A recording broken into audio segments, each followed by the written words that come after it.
Talks. It's BBC Radio Oxford. It's 11:19. It's Friday morning. The sun is shining.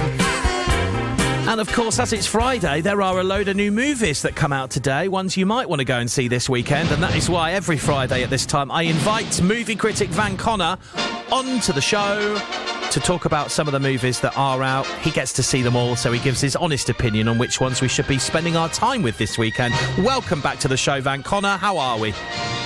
I'm all good, Mr. Bond. I keep saying, you pay me more, you can have the dishonest opinions. The dishonest ones are so much more fun. I prefer your honest ones, if I'm quite honest. See what I did there? Right, so, yes, a good week for movies, I believe. So we're going to be looking at the new Bad Boys Ride or Die movie in a moment. But, well, this first one's an interesting, Van. I'll hand it over to you and leave it up to you. I'd be very concerned about the kind of person for whom this is a good week at the movies, but Winnie the Pooh, Blood and Honey 2 is in cinemas now, and if you remember, the start of last year, last January, I think on January the 1st, the copyright finally lapsed on the original Winnie the Pooh characters, so they were in the public domain, so anybody could use the characters, so immediately the race was on to chuck out a horror property based on Winnie the Pooh. We're going to get the same thing this year with Mickey Mouse soon as well, because that lapsed at the start of this year. Blood and Honey was absolutely dreadful. It was like a student film, god-awful, trashy slasher.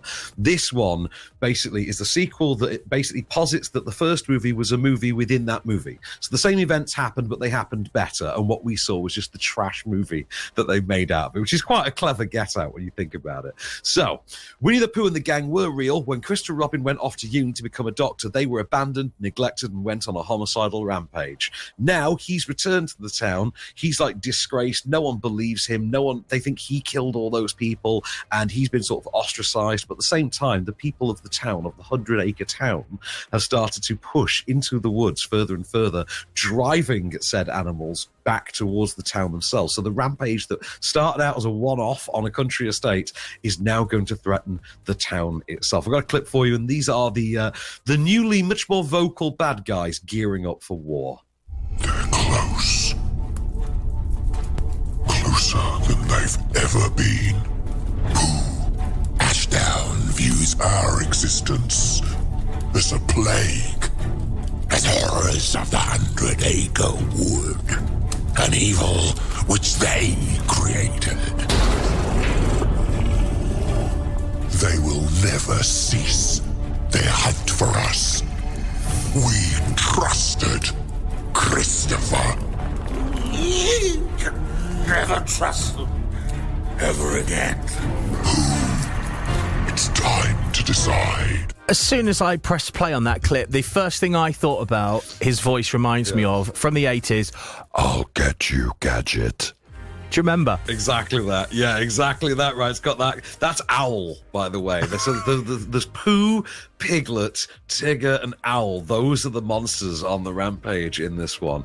And I will say it's light years better than the first one. The first one was such absolute trash. This new one, at least, has the faint semblance of filmmaking. Like someone's actually attempting to make a movie, and there's actually half a thought behind the story. Also, bonus points.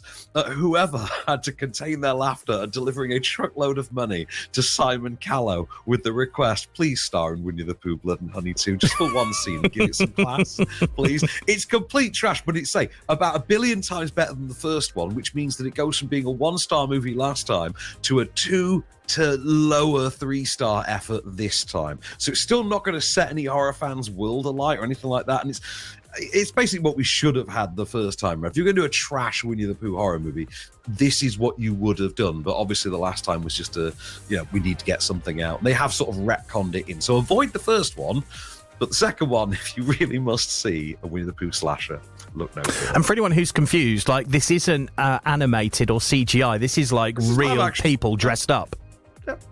Sort of makeup effects around the eyes, but yeah, they are humanoid, anthropomorphic Pooh, Tigger, Owl, and Piglet. Yeah, which is the bit I love the most. Well, if you want to go and see it this weekend, you can see Winnie the Pooh, Blood and Honey 2 at the Light in Banbury. It's showing right now. Let's move on to our next one then, Van.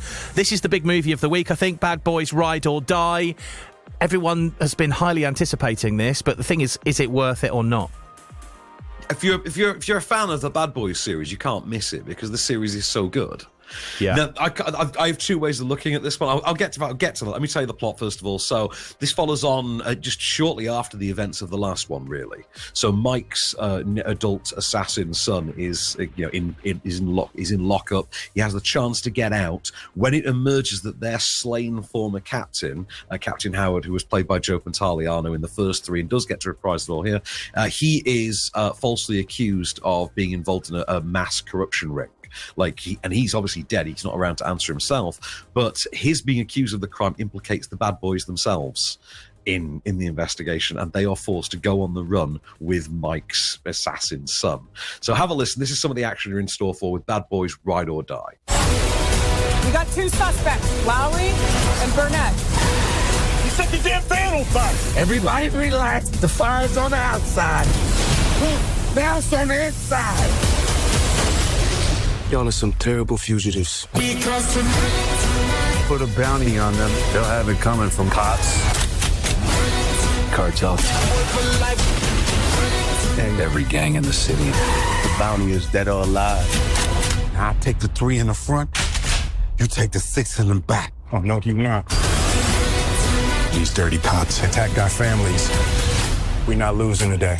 I think that answers my question that I was going to ask you next, which is, as it's a Bad Boys movie, I'm sure it's going to come with the guns, the fighting, the fire, the explosions, the car chases, the bike chases, the boat chases. And I think from listening to that, I mean, it pretty much does, doesn't it? And everything in between. All of the above. All of the above, sir. Worry not. They've got everything and more in there for stuff you've not thought of half the stuff they've got in this.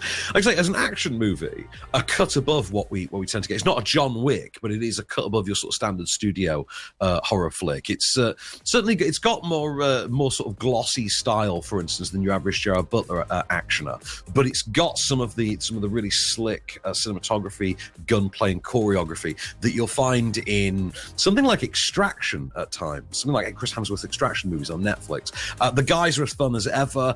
If I have a complaint with it, it's as a fan of the series, I thought it veered a little bit too far into cartoonier territory, like dream sequences and the afterlife and stuff like that, where it's getting a bit too daft. And the idea of the bad boys just being on the run was novel enough that it didn't need all of this extra waffle piled on, like an entire subplot for Mark Lawrence's character that sees him facing his own mortality. Like, yeah, but he's always done that. That's not a new thing. You've just made it sillier. Like, just please stick with the plot because this is good enough. And that unfortunately shaved it down from this could have been a 5-star for me, but it goes all the way down to like a 3.5 star just for being a bit too indulgent on the silliness. Well, still worth a watch if you're a bit of a fan of Bad Boys, because, I mean, you say, it's still a good movie, isn't it? It's just not quite got the sugar on top that you'd like. But if not exactly. If you do want to go and see it, you can see Bad Boys Ride or Die this weekend at Curzon, Odeon and View in Oxford, as well as Cineworld Witney and Didcot and View in Bicester. So plenty of options for you there if you do fancy it. And maybe a date movie, Van, or not? I mean, I wouldn't take a date to Winnie the Pooh, Blood and Honey 2, if I'm really honest. I mean, you're setting yourself up for a very particular kind of future relationship if you take a date to Winnie the Pooh, Blood and Honey 2. That's all I'm saying. Oh, amazing. All right, well, thank you very much, Van. We will catch up on Friday next week with some more movies. Is there anything big to talk about next week? Anything you're looking forward to? We're getting emotional next week, my friend. It's Inside Out 2 next week. We're getting emotional, baby. Oh, yes. We'll see what you think of that a little bit later. Have a lovely weekend, and we'll see you on Friday, Van. Till the next time, good sir.